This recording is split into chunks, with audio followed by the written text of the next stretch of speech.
Mai vaSara vakatanga kutsvaira zvavo pachivanze murungwanani irworwo.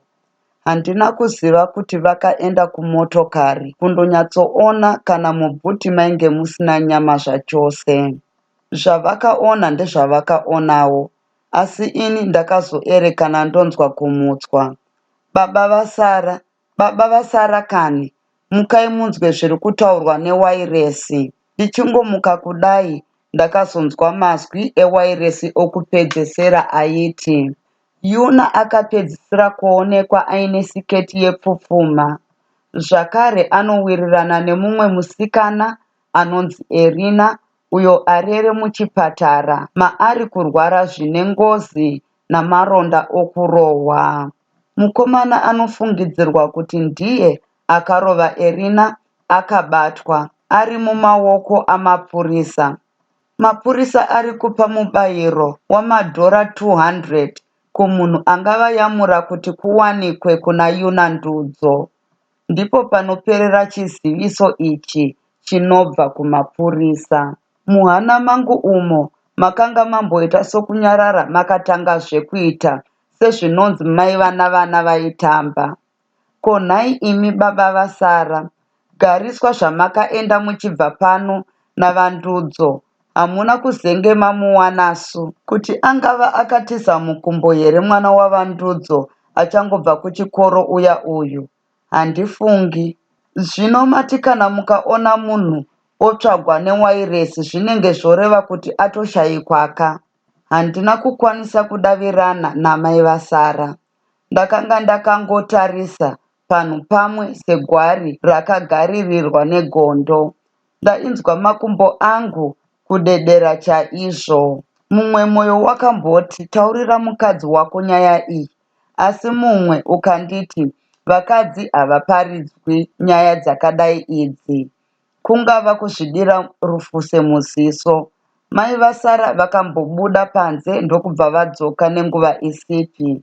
Ko nhai baba vomwana, mubhuti menyu mune mbatya dzomunhukadzi here? Inga makakanganisa kukiya wani. Pane imwe mbatya yomunhukadzi yakambanzirwa kumucheto nebhuti wani. Iri papi mbatya yamuri kutaura iyoyo?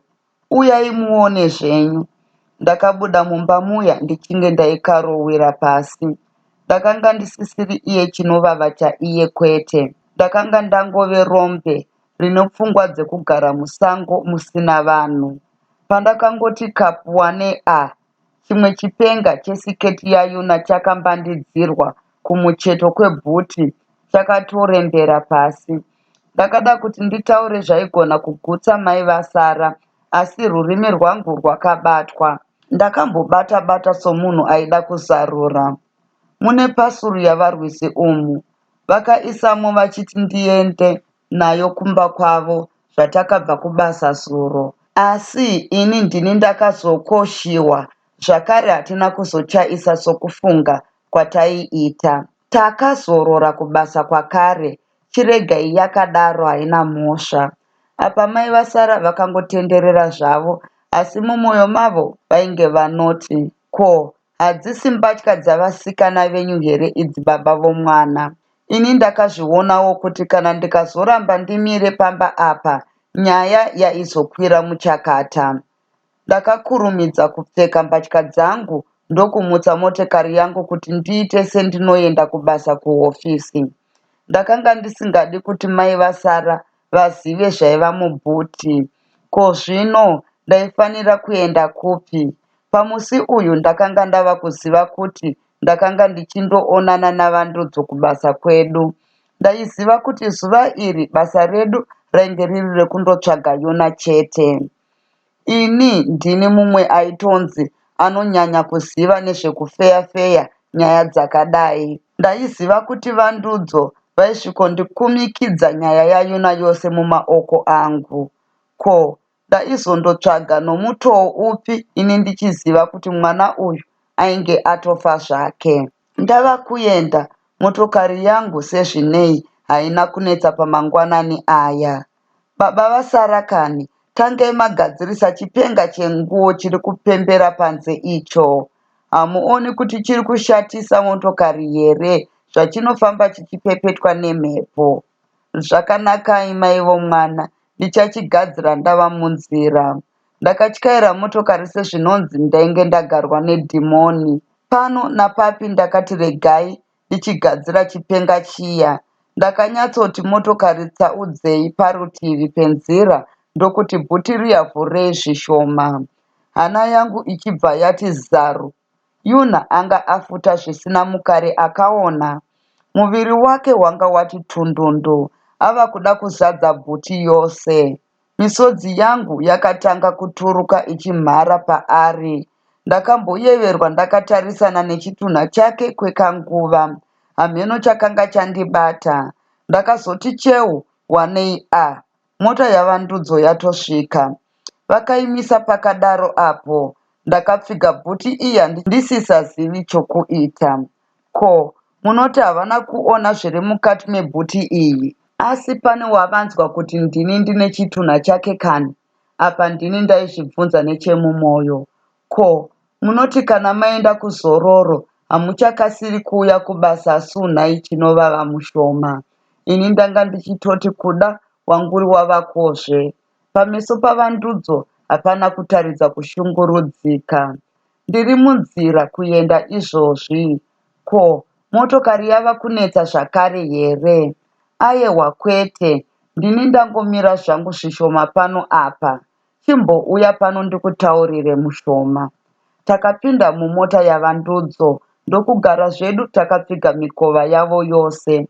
Mukuru akatanga kutura befu ndokuti, unoona chinovava mushoma, uyu mukomana wokurova Erina akabatwa. Sokuona kwangu ndiye chete akarova Erina, asi hatisati tada zvedu kumubvunza zvakanaka.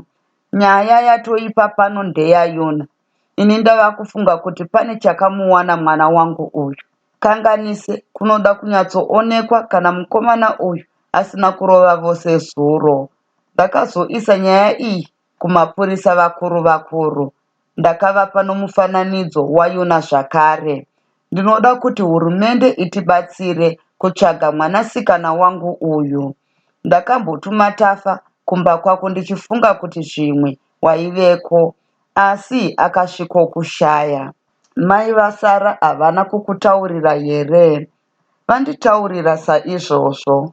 Saka ndada kuti uone zvandinazvo izvi. Ndinoda kuti undiyamure mushoma. Mwoyo wangu wava mugango. Ndava kutsva neshungu pamusana pemwanasikana wangu Yuna. Vandudzo vakaburitsa pepanhau raidhindiswa mumoja makare. Ndichindoriti bheu, ndakabva ndaona mufananidzo waYuna. Ainge akamira zvakanaka achinyemwerera. Ainge akagarwa nesiketi yake zvinonwisa mvura. Ndakanyatsoverenga maererano nemubayiro waizopiwa kumunhu ainge abatsira mapurisa kuti vawane chakawira mukunda wavandudzo anonzi Yuna. Pakarepo mwoyo wangu wakandibvunza kuti, ko iwe hausiri kuziva kwaari here? Ari ipo pano pamuri apa, kwete kure. Hazvibviri here kuti umupe kuna baba vake vari pano ava? Mwoyo wangu waiziva kuti ndini ndaiva nechitunha chaYuna. Ndini chete, kana kuti nemhondi yacho. Tisu taiziva kuti Yuna ava mushakabvu. Nyika yose yaiti mupenyu, ndokusaka vaimutsvaga. Ko, ndaifanira kuita sei pakadai apa? Ndakapedza kuverenga pepa riya ndokubva ndavadzorera. Ndakabva ndoti shu, ndichipurudzira kumeso kwangu kwainge kosinina dikita murungwanani irworwo. Unofunga kuti mwana uyu tingati akafa here nhai chinovava? Vandudzo zvenyu pakaoma chaizvo. Kuti munhu abva angoti chakati ndicho chokwadi. Chatinofanira kuita ndechokumutsvaga chete. Kutsvaga chete ndiyo nyaya iri pano apa. Zvakanaka chinovava mushoma, saka chifanoenda kuhofisi. Ini ndichambondoratidza mudzimai wangu pepanhau iyi. Ndinoda kuti aonewo mufananidzo waYuna uyu. Vanofanira kuziva kuti nyaya iyi yava mumaoko ehurumende. Nyika yose yava kuziva kuti kune mwanasikana ari kutsvagwa. Ndinoziva kuti ivo mai vacho vachabvunziwawo kuti mwana uyu anositamba naani, anositorwa navakomana vapi. Nemiwo vana chinovava munofanira kubvunza mibvunzo iyoyi kwose kwamunenge muchimutsvaga. Anofanira kuzivikanwa kwaari iye nhasi uno. Ko, tingagonzi tiri mapurisa echii kana tichikona kuwana nyaya dzakadai dzinoitika mudhorobha redu? Kana kuri kuti zvimwe akatiza mukumbo kana kuti akaurayiwa, ndizvo zvandamirira kunzwa ini nomudzimai wangu. Zvakanaka chinovava mushoma, chienda zvako. Ndizvo zvinoita kuberekazve. Handiti uri kuzvionawo? Vakuru vakati wabereka misodzi yawanda. Vandudzo vakangonyemwerera, ndebvu dzavo dzichibva dzati mudenga kwemwemwe. Takaparadzana ivo voenda kumba kwavo, ini ndichienda kuhofisi. Ndakasvikowana iri iyo nyaya chete muhofisi yedu. Varwisi vaingodzungudza musoro chete. Tafa ndiye akatanga kutaura neni. Vachinovava, mwana uyu takamubata, asi iwo mangwanani ano tanzwa achiti anoda kutaura zvimwe zvinhu pamusoro paYuna uyo anonzi akashayikwa uya. Kuda anoziva kwaakaenda. Handiti ndakakuudzai zviya kuti Yuna uya yava mhandara, anogona kutiza mukumbo akaenda. Vana vamazuva ano votizisa musikana nendege ka. Aizve munozviramba nhai, varwisi vakamboseka Tafa achitaura. Izvozvi takamirira vandudzo kuti vauye vataure naye zvakanaka. Zvamauya imi vachinovava, ngatiendei tindomubvunza. Ngatimudane auye kuhofisi yokubvunzira vanhu, munzwe zvaari kutaura pachake. Takaenda kuhofisi kuya ndokundodana mukomana wacho. Rwaiva rukomana zvarwo. Chakandikatyamadza ndechekuti paakandiona mukomana uyu akabva achinja kumeso achinge munhu ari kunyara kana kuti kutya. Tafa akamubvunza kuti aiziva chii pamusoro pekushayikwa kwaYuna. Handina zvandingataure iye zvino, handidi kutorwa sitatimende ayewa. Ko, hauna kutaura woga here kuti uri kuda kutaura zvimwe zvinhu? Zvino hauchadi sei? Hini ndava uchida kuita zvokutamba nesu kudai? He, unofunga tiri kutamba isu? Tafa ainge otoda kushatirwa. Kana Erina akafa, ndipo pauchaziva kuti jeri rinoranga vanhu. Uchabata shuwa kuti upenyu hwejere hunotapira sei. Uri kuzvinzwa? Ini ndakafananidza mukomana uyu. Ainge ari uno mutsvetu. Meso ake aizeya-zeya soorwaivhi. Bvudzi rake rainge rakamonana soro munhu anobudirwa neshavi rechipunha. Waiti ukatarisa paditi rake kudai, waibva waziva kuti muchinda uyu kana zviri zvekudya zvinenge zvaimuitira zvishoma. Mazino ake ainge akasviba nefodya. Pahuro yake paiva nomuvare webanga rakambomukuta pamazuva ekare. Takazotenderana naTafa kuti timbomurega akadaro dzamara vandudzo vauya. Ini somunhu akanga angokurira muchipurisa, handina kumbenge ndakapara mhosva, zvakare handina kumbenge ndapinda muchitokisi. Saka ndakanga ndisingazivi kuti chitokisi chinorwadza here kana kuti chinonakidza sei. Izvi ichokwadi. Kuna vanhu vanotosvika parufu mushure mekunge vachembera zvavo, asi vasina kumbopinda mujere. Kana munhu achitevedzera mirau, anogona kusamboziva kuti kune chinhu chinonzi kusungwa kana kuti kurara muchitokisi. Ko, zvino iniwo musi uyu zvandaiva nemhuka yangu yaiva mubhuti, zvaizoguma sei izvozvi nhai vachinovava vangu? Nhai varameki vangu.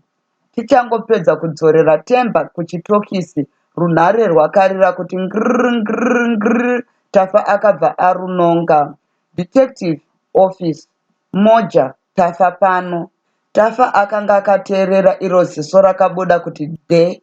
Zvairatidza kuti mashoko aainzwa ainge ari makuru. Ya. Mune chokwadi here vatiki? Ya. Mati zuro chaiye? Mati kugomo rechidzura? Nguvai masikati Mati akaonekwa aina ani ari oga. Ko iye mwana wenyu Tsvakai anonyatsoziva Yuna here kana kuti akangofungidzirawo zvake? Zvakanaka ivatiki, tatenda chaizvo. Tafa asati atsveta runhare pasi akatanga anditarisa kuti ndee, ndokubva ati nyaya yagundika vachinovava. Tafa akazosara zvake onditaurira, asi muviri wangu wakanga wava mvura. Ndainzwa kunanairwa muviri wose sezvinonzi ndaifambwa nenhata. Ndakanzwa guvhu rangu kukweverwa mukati. Tose navarwisi takanyatsoti nzeve kwangwa. Kwanzi navatiki Yuna akaonekwa nomwanasikana wavo ari oga kugomo rechidzura, masikati iye zuro chaiye. Tafa aitaura achinge munhu ari kuparidza dama raMwari. Tawana gwara apa. Handifungi kuti musikana akaita saTsvakai uya angataura manyepo ini. Zvinonzi zvanzi aiva oga, zvinoreva kuti ainge akamirira kutiza mukumboka. Aibatei mugomo imomo ega. Ndinofunga umboo hwaTsvakai ndihwo huchatibatsira zvakanyanya. Haatauri nhema uya. Vakuru vakati mwana muduku in'anga. Tinotofanira kuendako tondonzwa iye Tsvakai achitaura. Tondotora mazwi ake zvakanaka. Handiti ndizvowo nhai vachinovava. Apa ndizvo chaizvo. Ndakatendawo zvangu asi mwoyo waiva kure. Mwoyo waiva mubhuti maiva nechitunha chakanga chafuta zvokuda kutsemuka. Uku ndiko kupera kwechitsauko 10.